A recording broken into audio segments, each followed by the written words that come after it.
Oke, baik. Berikutnya adalah bagaimana cara melihat kondisi kas kita dan beberapa laporan keuangan. Nah, kalau sebagai administrator kita bisa dilihat di laporan keuangan di sini. Nah, jadi misalnya kita mau lihat berapa uang tunai yang kita pegang sebagai bendahara penerima, kita lihat di sini. Laporan neraca kita lihat sampai tanggal 29 itu. Jadi ada kas tunai 1.080.000, ini berarti bendahara penerima itu megang uang 1.080.000. Nah, terus kalau ada kas BSI ini adalah berarti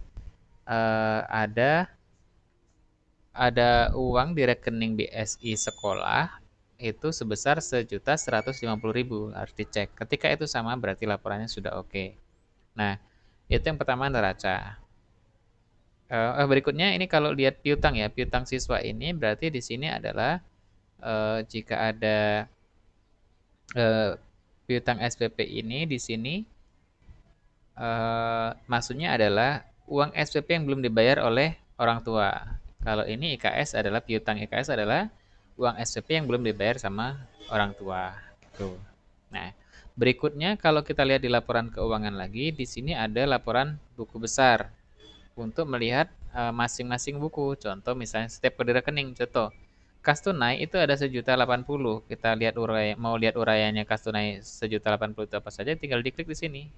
Maka akan muncul di sini pembayarannya apa saja. Kita lihat di bagian bawah di sini. Maka ada 300 dari Aditya Chandra, 400 dari absen, kemudian 380 dari ini. Semuanya ada detail di sini. Kalau mau print tinggal diklik aja di sini, cetak, atau kalau mau cetak berarti seperti ini ya, kita cetak. Udah buku besar, tinggal print, akan muncul buku besarnya. Kalau mau Excelnya, kita klik di sini, Excel. Nah, dia akan terdownload seperti ngedownload file di sini filenya. Kita buka filenya.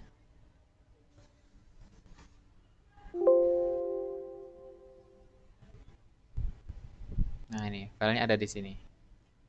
Ini kira-kira nanti kalau mau diedit silakan diedit.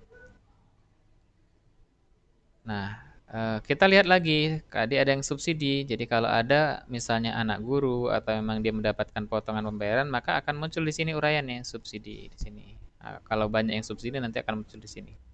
Jadi semua kode rekening itu bisa dilihat di buku besar. Kas BSI segala macamnya ya. Piutang SPP itu siapa saja, itu tinggal dilihat nanti di sini. Piutang-piutangnya. Oke. Nah, itu cara yang pertama. Kemudian berikutnya adalah melihat transaksi keuangan. Kalau kita mau lihat jurnal keuangan setiap hari di sini, tanggal 1 Januari sampai 29 Maret, maka kita cek di sini. Nah, inilah semua transaksi yang terjadi pada hari ini.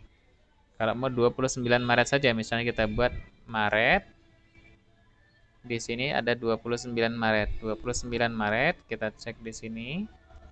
Nah, ini semua transaksi yang terjadi pada hari ini. Jadi kalau misalnya mau melacak transaksi ada di sini. Oke, itu kalau kita sebagai administrator. Nah, kalau kita bukan sebagai administrator, tapi statusnya adalah sebagai staff, maka cara masuknya ada di eh, pelaporan lokal host. Misalnya nanti silakan klik IP address-nya, diklik di pelaporan di sini. Nah, jadi silakan masuk dengan username itu, nanti akan muncul. Tinggal lihat di keuangan. Nah, kemudian lihat di laporan neraca. Laporan neraca kita buka di sini.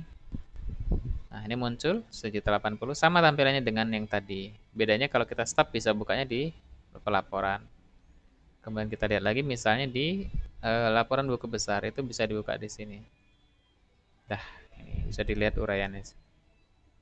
Demikian untuk melihat kondisi keuangan dan kas.